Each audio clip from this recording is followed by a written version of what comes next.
Hi guys, we're here at the Sunday Drive, or the monthly meet of the Afro Classics Register. There's an amazing and eclectic mix of cars there, from Japanese sports cars like this to dune buggies and some incredible muscle car stuff as well. And we're going to be going around and meeting some of the owners. I'm here with Kevin Haggarthy. We're going to be speaking to some of the guys and finding out a little bit more about these amazing vehicles.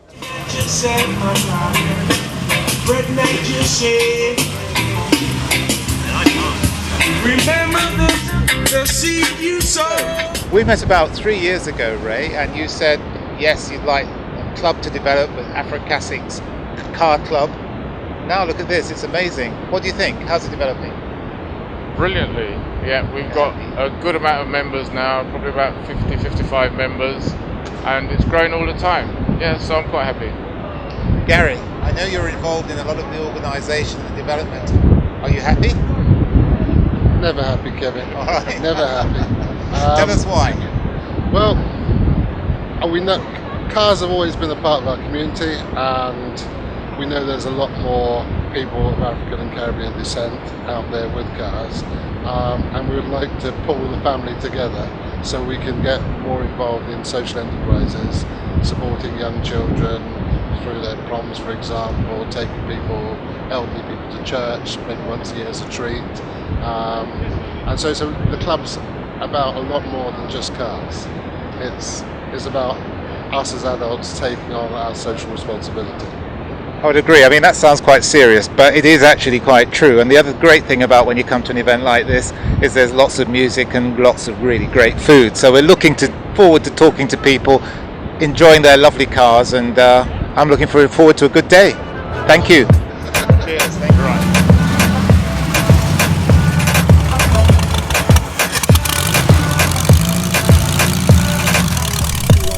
Hi, my name is Owen Thompson. What you see in front of yourself is a 1965 Mercedes. 1965 Mercedes SEB Coupe, originally bought in Southern Ireland in Cork, back in 2012, brought back to this country and restored a bare metal respray, not on bulk restoration, that took about 2.5 years. Originally it was burgundy, but I did a colour change while I was at it and changed it to a Cyprus green, which is a 1968 Mercedes colour, with a cream interior and matching carpets and new door cars, so complete restoration. The car is attractive. I mean, I've always loved the Mercedes. I think when they were originally built, it was for American film stars. They're the last of the hand-built Mercedes, so the build quality is exceptional. The features that they had back in '65 were amazing.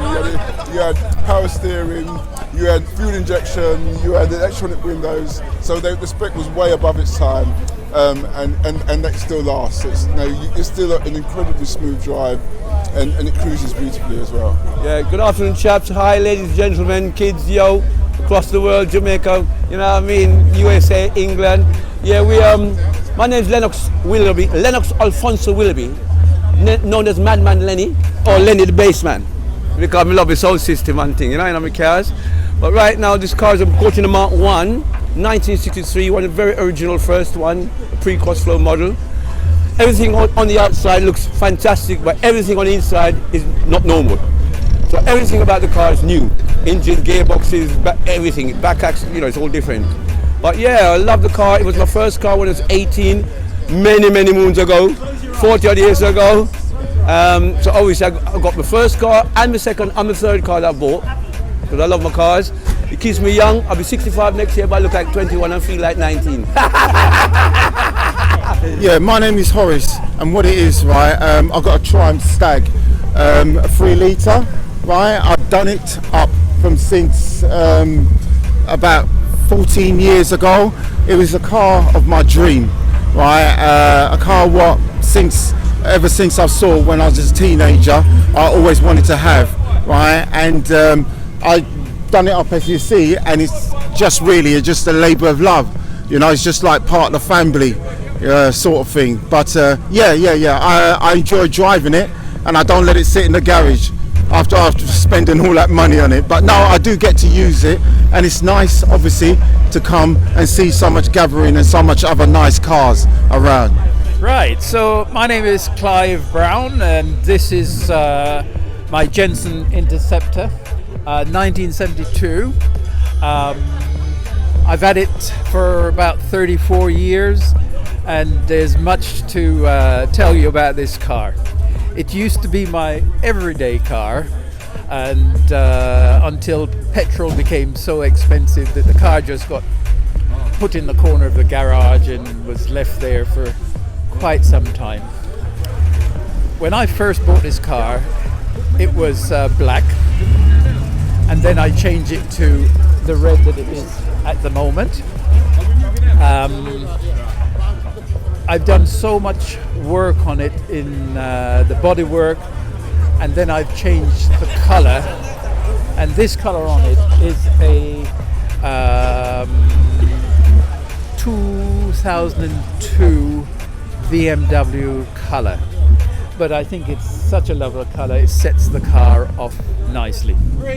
Now, I bought this car because in the days when nobody tended to want them because they were so expensive, I thought, what a lovely car to have.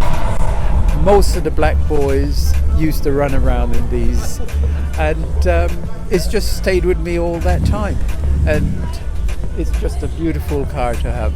Beautiful. Hi, my name is Ewan. This is my four-wheel wife. I've had her for 38 years. 34 of that 38 it's been in the garage. Took it out, and well, as you can see, there she is. I love it to the bones. She is my wife, my second wife, and she gives me the wickedest ride. My name is Ferdinand Carty. The car behind me is a Ford's Cortina Mark 1. It's a 1966. I also got that car because I've got a Mark II Lotus which is being rebuilt in Portsmouth, so I couldn't wait, so I looked around and I found this car 5 years ago, and I've actually put a Duratec engine in it just to be able to cope with the city traffic and ticking over, because we can't drive very fast. And I feel very strongly of my Classic. I actually passed my test in a Cortina Mark 1, so it's basically reliving my youth, which I find very, very exciting and interesting for me. We started the club at Raymax. We've met lots of colleagues. We're now one big unit of a community, which we find that we meet at regular once a month at least. That's very, very, very good, very exciting, and obviously we have a good communal time. There's a few things I'd like to do to the car. It's 17 years since it's been painted. It's actually got some little bubbles on the doors and so on, so we're going to look at that and try and get it back to its original standard, its supreme standard, and basically that's it. It's something I love, and something I'll take care of, and something I'll have till I leave this earth. Thank you very much. My name's Colin Denton, and this is my 1977 Tahiti Blue Triumph Stag. I particularly looked for a Triumph Stag to purchase. I've had this one about 18 months, but I was looking for a car that needed recommissioning as opposed to a car that needed to be restored. This one is nearly finished. This project is, I suppose, a month or two away from the point where I'll be really happy with it. And then if you had to ask the question, why did I choose a Stag? I grew up with Triumph Stags. I'm a former apprentice with British Stadium. I know the cars pretty well. I know all of their types of problems that they may have had. And so it's not so much of a problem to take it on knowing what could go potentially wrong. Where am I now? Well, I've gone the other side now. I'm now training apprentices in the repair of classic car and modern cars. We have a company, or I do, called North London Garages, and we've been existing for 50 years. I haven't been there for that long, but I've been there for nearly 8 years now, and we are London's largest provider of training for apprentices in the motor industry. And tell me about the Audi behind, because that's also in the family, right? The Audi behind is an Audi S8. It belongs to my son. He's an Audi fan. This is his third S8. He's had this one for about 3 years now. Inspired by Ronin? Inspired by Ronin. It's loud and proud. It's a great beast when it's on the road, and it has a fantastic tone. It's nearly as nice as the Triumph Stag, even though I wouldn't admit that to him.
had a wonderful time, just like we thought we would.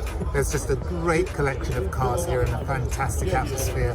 And what you're finding, because we go to a lot of these shows, is that you've got people turning up for the Afro Classics Club that don't often turn up to these sorts of events. So it's great in terms of inclusiveness and just expanding our enthusiasm for all things cars. What do you think? I think one of the things I found is the first one that I've attended, and there's such a fun atmosphere. Like everybody's out to have a good time and just enjoy the cars and enjoy each other's company, which I think is great. Also, I've noticed a real eclectic mix of cars. Like you just never know what you might get. I mean, we've got a Triumph Stag there, a Subaru Impreza there. You just never know, but really good fun. Absolutely. Can't wait for the next one. No, great fun.